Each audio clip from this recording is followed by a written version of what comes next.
So here we are back with the progressive era, and we're talking about the city residents here and the city manager. We're talking about how the progressives really just wanted to get rid of the party influence.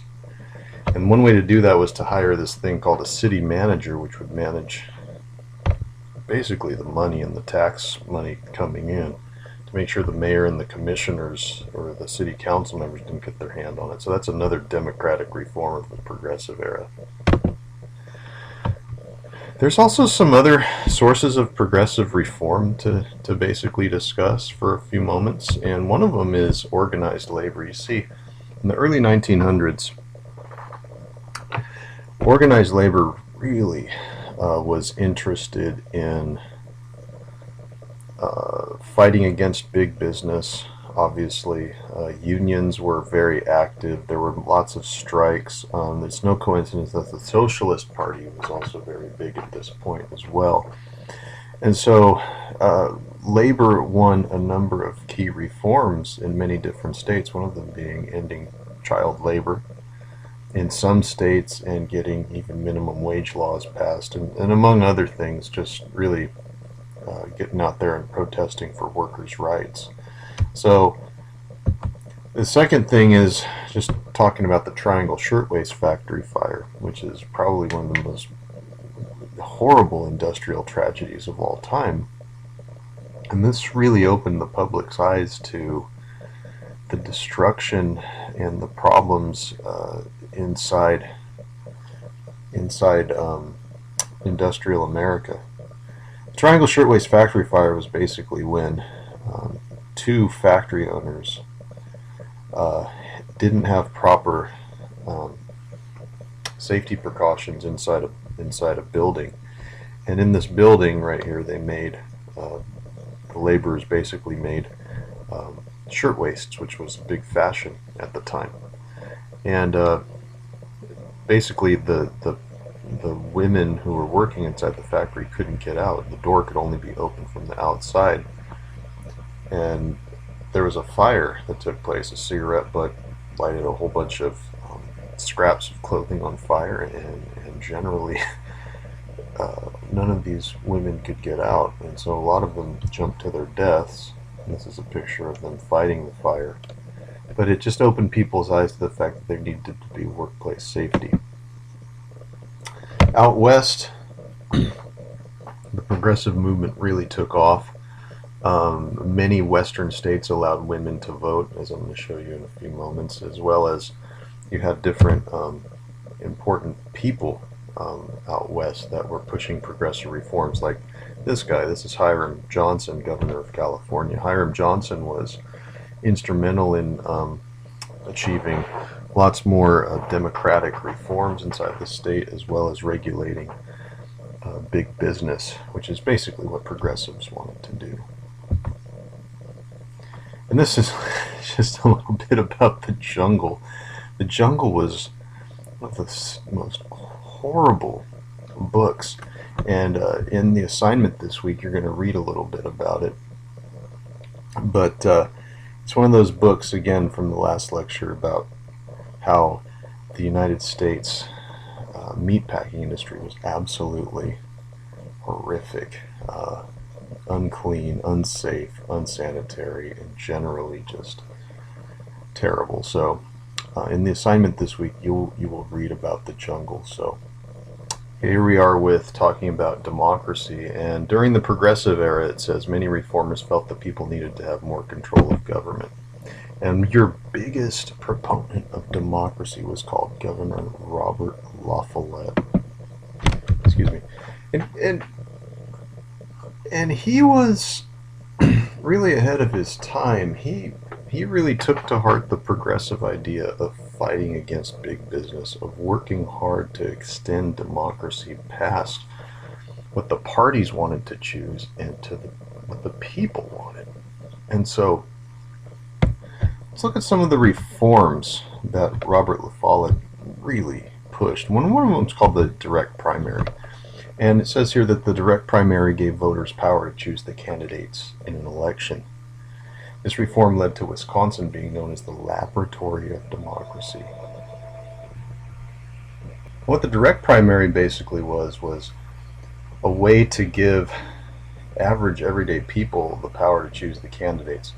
Because what was happening was the parties were choosing the candidates in a primary election. And usually primaries work with one party having about 5 candidates, and the people now choose those candidates.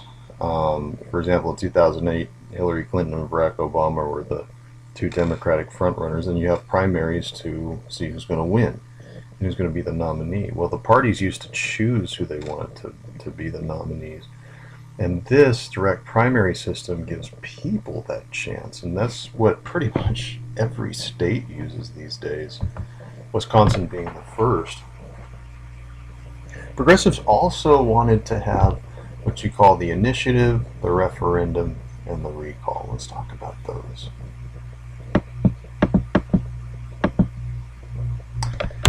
Initiative is when a group of citizens or somebody gets enough signatures to put something on the ballot to be voted on directly by the people. That's in California here. We call that those propositions. Anybody can ask to do that. You just need so many signatures to put something on the ballot. That's supposed to extend democracy directly to the people. The referendum is when people introduce legislation and then the legislature votes on it. So the difference between the two is that on this one, the referendum, the legislature votes on it after the people do. This one, the legislature doesn't vote on this. The people directly vote on this. In California, we've had so many landmark, decisions that have been decided by initiative. It is the popular thing to do. Every state really does the initiative now, but those are all progressive reforms. To better extend democracy, there was a movement to amend the Constitution to allow for the direct election of senators in the 17th Amendment. Senators used to be chosen by state legislatures, which of course is the problem where the parties have ultimate control. This gives people direct control, and consequently it is another aspect of democracy that we espouse. Just to show you women's suffrage and how the movement for that is happening in the progressive era. Well, before 1920, and this map is from 1915, you can see kind of a patchwork here of different state laws regarding women's suffrage. The red states allow no voting by women. Makes sense, kind of conservative here, deep south. Women are allowed to vote in primaries here. In the yellow states here, women are allowed to vote in the presidential elections, and over here, women are allowed to vote in anything. And this just kind of shows you the geographic breakdown, how the West is very much a progressive area. Notice Wisconsin, though, the laboratory of democracy. Women can only vote in a presidential election. Kind of interesting there. However, we do have a big patchwork here of women voting or not voting.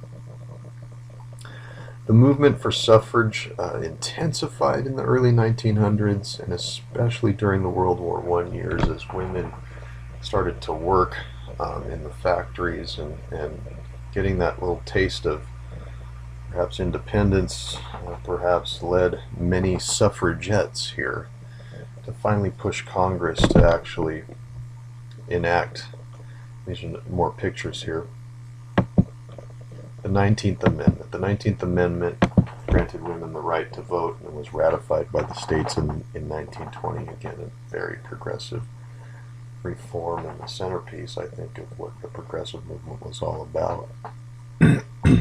Many people wanted to give women the right to vote for many reasons. Some progressives thought it was a social justice issue, that women should obviously have the right to vote because, well, they're people. And then there are other people that thought that's the best way to preserve democracy too. basis to give women the right to vote. And we were one of the last countries to actually do it, although we did it before Great Britain. So I guess we beat them. Teddy Roosevelt is probably the president you think most of when you think about the progressive movement. Let's talk about him a little bit. He basically had three things that he wanted to do. Number one, he was all about breaking up big business and breaking up big business monopolies. In fact, during his presidency, he broke up nearly 42 big businesses. Now, he wasn't totally against big business, but he did think big business was gaining too much power, and he thought big business needed to be regulated. Now, Teddy Roosevelt was a personality unlike any other. He was an energetic guy who was constantly reading things, constantly doing things. He used to go hunting, fishing. He was an avid outdoorsman. He was a boxer early on in his, military days. He was just a personality that I think many presidents have tried to emulate. He just had this charisma about him and energy. And he put that energy to the test in a lot of ways, breaking up big businesses. He was the first green president that wanted to protect the environment and public health and safety. And he was a Republican, which is interesting because Republicans don't want generally to have government do more, but he was a progressive, and progressives defied description back in those days. Progressives were both Democrats and Republicans. But Roosevelt really was an active Republican. I think the Tea Party today would kind of scoff at Teddy Roosevelt and say, boy, you need to step back, let business do its thing. But Roosevelt was definitely not a laissez-faire president. He also was at the forefront of just maintaining a square deal for workers.